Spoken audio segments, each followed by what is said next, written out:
It's easy for other news stories to kind of drown these things out and for people to, forget over time what's happened.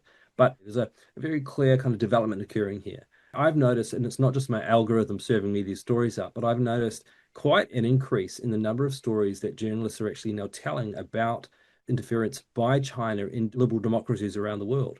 It's happening in the UK, and it's not just the frequency of the stories, but it's actually the nature of what's occurring. Whether it's the Royal Mint, the old Royal Mint in London, Mm. that's been purchased some years ago now by the Chinese government in order to build its new, huge embassy right opposite the Tower of London. Now, this is in one sense, considered inevitable. It's natural. China's a huge, it's a superpower now, so it needs a giant embassy in London. The problem is, of course, that there are a whole lot of concerns. There are rooms that they haven't actually explained down in the basement that they haven't kind of assigned any purpose to.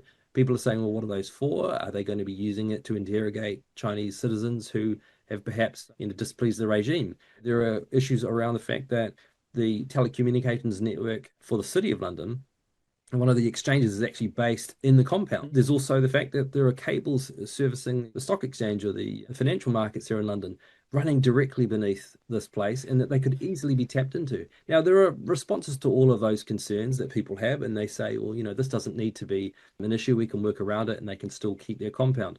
But this type of thing is beginning to become more prominent, not simply in the news because, it sounds sensational, but because there are really genuine fears from dissidents, from politicians in liberal democracies who are having to deal more and more now with a very bolshy and much more aggressive China on the world stage.